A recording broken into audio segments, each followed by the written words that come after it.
Hebrew History and Prophetic Books 6. From the death of Hezekiah to the death of Josiah. Remember, in the older text, there is no J names.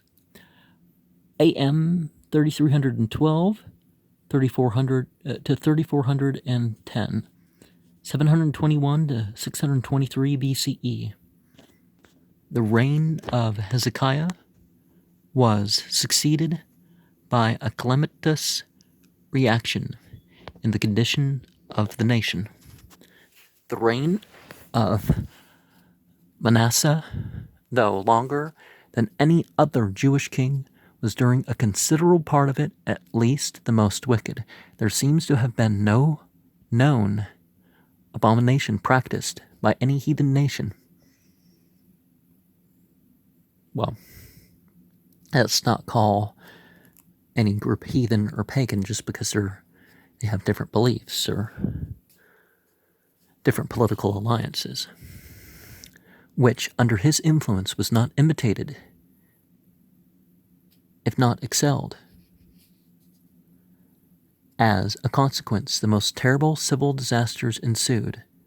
The land was invaded, Jerusalem probably taken, and the king himself carried into captivity to Babylon. To all appearances, the end of Judah had come, as that of Israel had come 35 years before, but the timely and apparently genuine penitence of Manasseh and the peaceable character of the Babylonian monarch caused a restoration and continuance of the national life, though in a tributary relation to the conquering nation. Manasseh, after his return, undid much of the wickedness which he had committed, and introduced genuine reforms, though there was still a great lack of spiritual loyalty among the people. Or perhaps they had spiritual loyalty, just not towards the biblical faith. The reign of Ammon was short and wicked. The advent of the child king Josiah was signalized by religious revival of the most marked character, and this reign appears to have been, more than any other since David's time, characterized by the deep piety of the king and a spirit of sweeping reform among the people. The consternation caused by the discovery of the book of the law, probably the Pentateuch, which had been neglected and perhaps lost for centuries, with its plain statements of what was required of the people and the terrible penalties of disobedience, appears to have had a wholesome effect, but the nation had too far gone in moral decay to be more than temporarily reprieved by this reformation. Well, no matter how strong or weak it is, it's up to the society what they want to do with it, right? It's not all bottom up or not all top down, The prophets Isaiah and Nahum continued till about the beginning of this period, and Joel, Jeremiah, Zephaniah, and Habakkuk. I think there's a Q in there. And remember, there's no J names, so that they're usually Y names. I don't think they are always, though. Begin their ministry near the end of it. The northern Assyrian kingdom becomes subordinate to the southern, of which Babylon is the capital. Babavush is divine gates, so that's where we get that word from.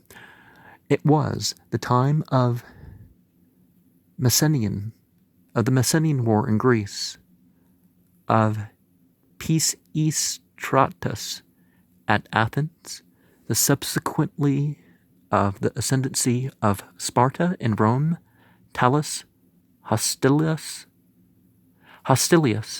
and Annius Tartius reigned. Tartius or Lartius? According to the not very certain tradition, and it is also supposed, okay, there might be an extra letter missing, so I don't know. to have been the period of the Harati and Kuriati. And yeah, that's a problem relating that right there, isn't it?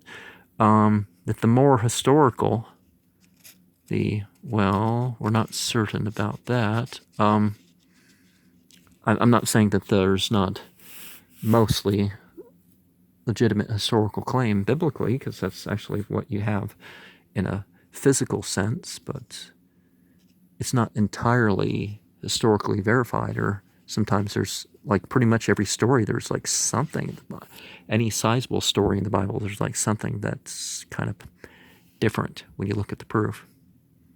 It'll be mostly true, but who succeeded Hezekiah? What can you say of his character? 2 Kings 21, 1 and 2. How did the length and character of his reign compare with those of his predecessors?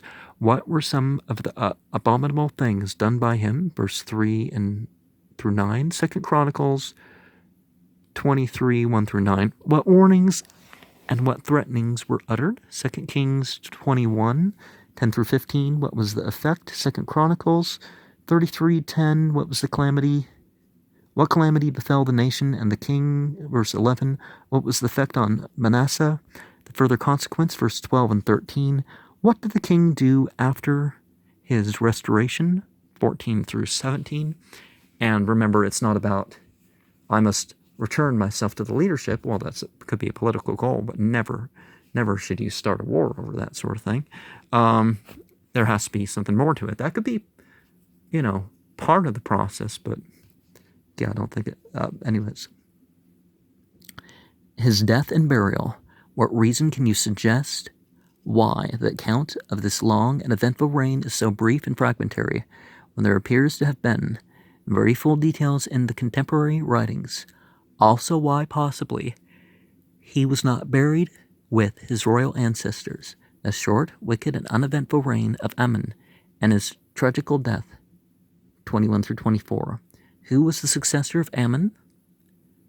What was there remarkable about the beginning of his reign?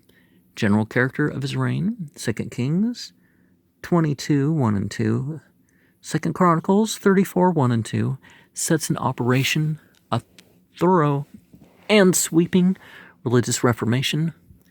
3 through 7, renovation of the temple and restoration of parts fallen into decay. 2 Kings 22, 3 through 7, what important discovery was made and what was done with it. 8 through 10, what was the effect of the reading of this document. 11 through 13, of whom was inquiry made and what information was given. Effect on the king and his officers, what promise was made. 11 through 20, what public meeting took place and what was done.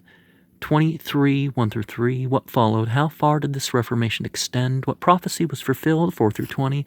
See also Kings 12, 32, 33, and 13, 1 through 32, the great Passover celebration.